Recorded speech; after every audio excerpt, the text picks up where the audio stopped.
হয়ে গেছে, যাকাত তাদেরকে হিসাব করে আদায় করে দিতে হবে। যখন দেবে আল্লাহ তাআলা খুশি হবেন, আল্লাহ তাআলা তার রহমতের বৃষ্টি বর্ষণ করবেন। আর এখন আবার বৃষ্টি না হলে আবার আলাদা রোগ। বললে গায়ে খেপা কে আছে দেখ, বলছে হলায়ের বাপ আছে। হলায়ের বাপকে ধরে বলে সবাই মিলে কাদা তুলে লিজে ওকে গা পায়ে মাখা, দেখ বৃষ্টি হয়ে যাবে। হলায়ের বাপকে ধরে পা লিজে পুকুরের ধারে খুব গায়ে মালিশ করছে, বলে বৃষ্টি হবে। অত যদি না হয় বলে পীরতলায় চ।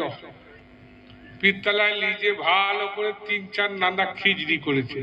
বলে কি ব্যাপার? বলে পানি নামে, সেই জন্য পীরতলায় খিচড়ি করছি।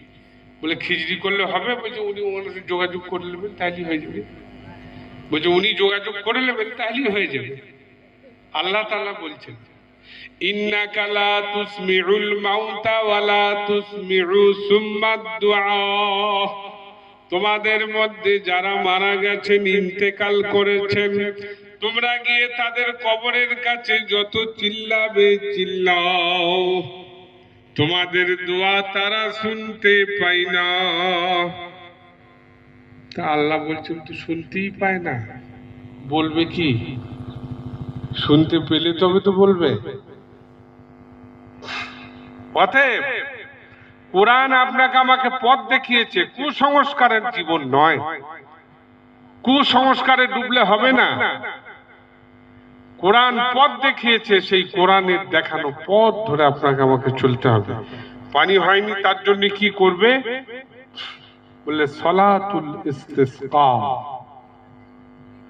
মানে বৃষ্টি হবার পানি একটা নামাজ আছে, বৃষ্টি হবার নামাজ। সে নামাজ একটা নিয়মের ভিতরে হয়। গোটা গ্রাম থেকে গরু ছাগল সব মাঠে নিয়ে চলে যাবে, আর গায়ের লোক সব মাঠে চলে যাবে, সেইখানে গিয়ে নামাজটা পড়তে হয় মাঠেতে। সলাতুল ইস্তিসকা বলা হয়।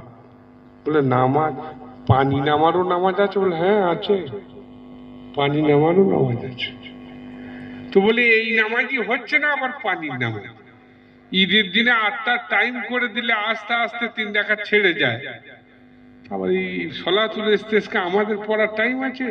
ওই গায়ে আমাদের হবু চাচা আছে, রফু চাচা আছে, করিম চাচা আছে, তোমরা যাও, যে দেখো গা, যদি পারো তারও করবে। সব আমরা ঠিকে দিয়ে দিয়েছি। খুব সাবধান থাকবেন। আল্লাহ তাআলা কোরআনে শোনালেন ইন্না ওয়াদাল্লাহি হাক্কুন ফালা তাগুররান্নাকুমুল হায়াতুদ দুনিয়া ওয়ালা ইয়াগুররান্নাকুম বিল্লাহিল গরুর। আমি আল্লাহ যেটা ওয়াদা দিয়েছি সেটা অবশ্যই ঘটবে, তার থেকে তোমরা কেউ বাঁচতে পারবে না।